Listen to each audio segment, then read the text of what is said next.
Valentine boy, Vincent Valentine boy, EX Turk boy, horror transformation boy, fuck Shimmer boy, pro Lucretia boy. Let's get started on the Sturgeon Cerberus. Going down on Purge.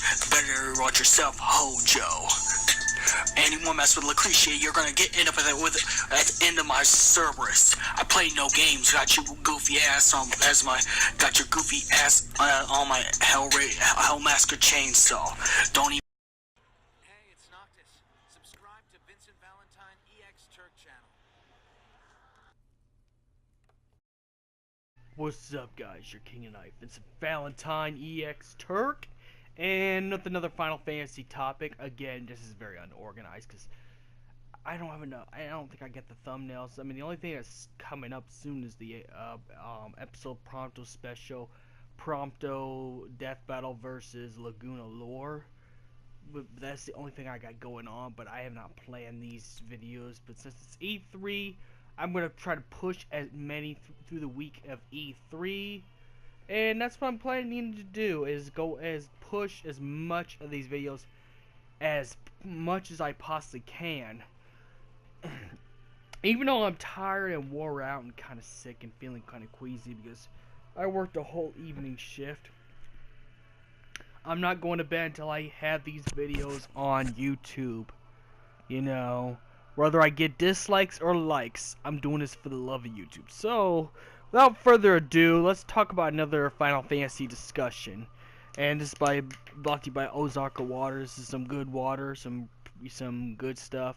Same kind of quality as Fiji water, just a little less on the dollar, how much a dollar thing. But anyways, let's get to it. Anyways, this is going to be discussion about future Final Fantasy villains. It looks like, from what I know, they're going to go a much more realistic turn for villains. Because if you ever notice in Final Fantasy 15, yes, everybody says that Arden is pretty much Harry Potter's Voldemort because of the whole Star Scourge, and you couldn't kill him without the Ring of Lucii being destroyed and all that stuff, and then Noctis sacrificed himself. But I think that's a little bit better archetype than what they did before, because, and I understand, times have changed. The final transformation stuff was cool back in the 90s, early 2000s, but it's like we're into a new millennia, and even comic book movies are having their characters not have special forms, And since, we live in a day and age with comic book TV shows and comic book movies with more realistic adaptations to it, video games are going to follow too. So it would make sense to actually have, villains to represent more reality. Now, again, only thing that could be confirmed is that could possibly be confirmed is that one guy in Final Fantasy XVI, or Angie's Philosophy, the priest dude that's trying to unite worlds, will end up being a bad guy. But anyways, that's only spoiler talk down the line when that ever does happen. But that's a prediction too. But as well as the predictions and stuff like that, and all good and well, I think maybe this change in Final Fantasy villains might be a good thing. This more realistic change, no final forms, have them come at you at full power. Have the power of some kind of supernatural means. I mean, to be quite honest, you don't even need a final transformation. I mean, Arden was a good villain without the final yeah, sure, he was kind of a cop-out to a little bit of extent, but Arden, was good enough having the power of the Star Scourge. And, making him the king of demons in Final Fantasy 15. So, well, I don't know what we're going to be able to see, but we might be able to see a much more realistic, detailed villains for Final Fantasy. And not just only with the final battles. Not just with the storyline or how villainous these villains possibly could be, but also we might even get backstory.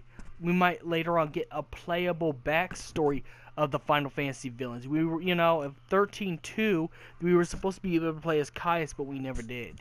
It was just Lightning versus Caius. You never got to switch and play the other story round. And, you know, and if such, to an extent that Final Fantasy 15 is going to make Arden's Pass, if that's the chosen DLC from the survey, you know, I don't know for sure if they make you play as him. I mean, I kind of hope they do, because we have not. I mean, the only time you've ever kind of played as a Final Fantasy villain was in Dissidia, where you chose the villains, but nonetheless.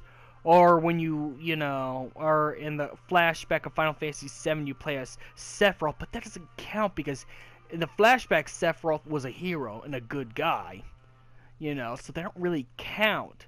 We might actually get to actually have playable villains in the next Final Fantasies, such as Final Fantasy 16, 17, and 18, if those ever happen.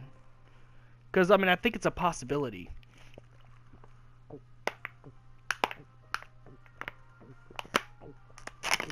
I gotta stay hydrated. But, you know, yeah, but sorry, my evening shift really messed me up. I feel a little bit queasy, like I said. But anyways, back to Final Fantasy villains. We could be having more. We could probably have playable DLCs where you play the villain's story up to a certain point, and to the beginning the game starts. Or you may get some flashback cutscenes that's even deeper. Deeper than what they've already done before. Deeper than what they did for Sephiroth in the original Final Fantasy VII. Deeper than what they did for Seymour Guado in Final Fantasy X. Deeper, you know, deeper than Caius' flashbacks in Final Fantasy 13-2. We could be getting even a bigger thing. Now, we don't know if these new games are going to be Fabula Crystallis Novius. Most likely not. I think Final Fantasy 15 is officially ended the Fabula Crystallis Novius saga. Not in the most glorious ways ever, but in a way where it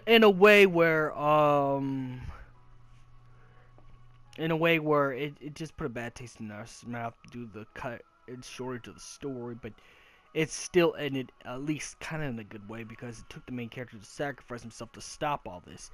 Because I think the Star Scourge is part of the end of the world syndrome of Etro. Which, that's another video, another time.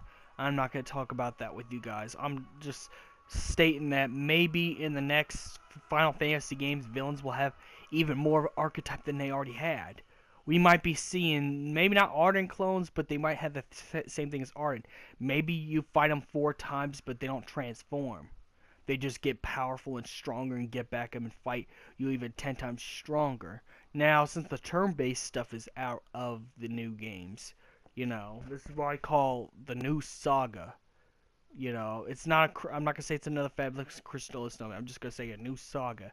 The new saga is most likely going to be, I'm pretty sure for Final Fantasy 16, it's going to be possible that they actually perfected the Luminous engine. And with them perfecting the Luminous engine, you know, with them perfecting the Luminous engine, most likely the combat's going to be like 15 for 16 and everything else. Of course, from what I see in Angie's philosophy, which is possible Final Fantasy 16, she uses mostly magic, so we may go back to having mages as main characters again, but it'd still play like Final Fantasy 15.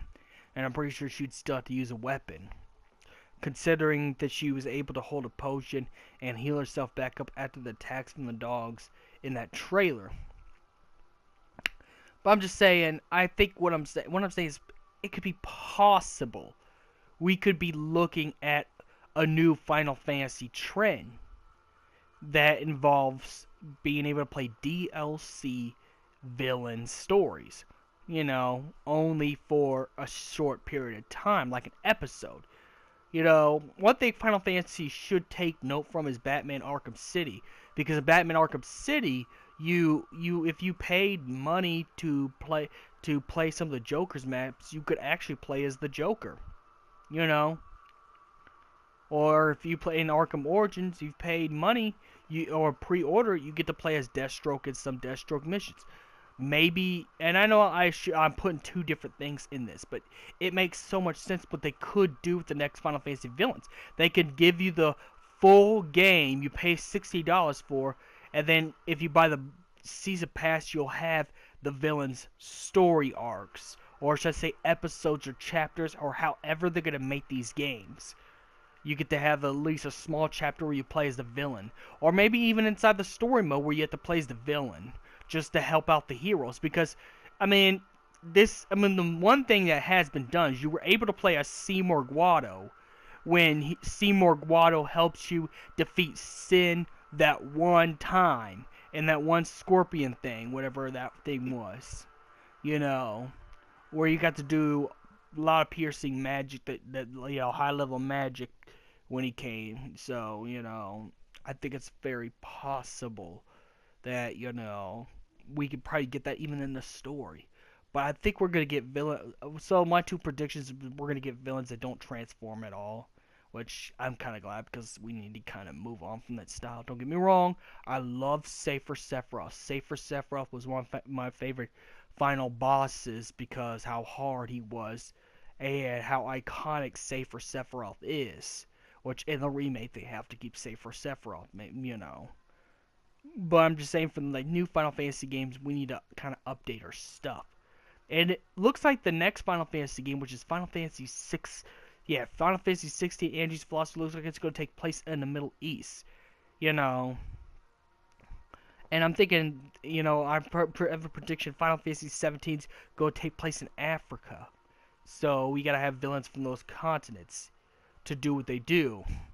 And then, I don't know what Final Fantasy XVIII is going to look like, but nonetheless, I predict that we're going to have no final form transformations, playable DLC story arcs for the villains and questions, so you can see a thing on their perspective. The only time you ever got to see a villain's full perspective as well was Dirge of Cerberus Online, where you got to play as the Sphere, so you were working under Vice and the Deep Ground Army, which you were supposed to die anyways in order to make the cut for the. But you got to know that side of the thing. I like games where I can get both sides of the story. I want to get the hero's perspective, and I want to get the villain's perspective. That's another reason why Final Fantasy VII was one of my favorite Final Fantasy games too, because you didn't just get everything from just Cloud, but from the cutscenes and the little cameo appearance of Lucretia, mixed with past cutscenes with Nibelheim and stuff like that. You got to know Sephiroth a little bit more, and see what turned him into what he is at the end of the game. The point I'm trying to say is, maybe they could have no final transformations, DLC playable villains in the next Final Fantasy games, cutscenes with their full backstory as well as the heroes, or even better yet, full-on backstories of why the hero has a grudge against the villains, just like with Cloud and Sephiroth. But again, playable DLC so you can play as villains. No final transformations, just to make them get more powerful. The one thing I could say that they should do, because Arden was a disappointing boss fight, and I understand, Noctis got the power of a god. Noctis became the god in that world, and pretty much wiped out Arden, so he was able to do that, so I understand.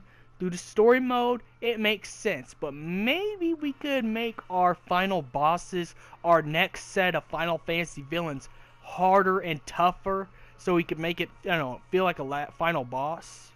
I had more issue tangling with Ravis, and he was not even a last boss. He was only the rival character that turned into a demon thanks to Arden, and I had more time tangling with him than Arden. So the only thing I could say for Square Enix should do is make the villains also harder to fight in the final boss battle. So that's my discussion on the future for the next Final Fantasy villains. May the crystal be with you. Tell me what you think about this. Like and subscribe, share, do all the good stuff.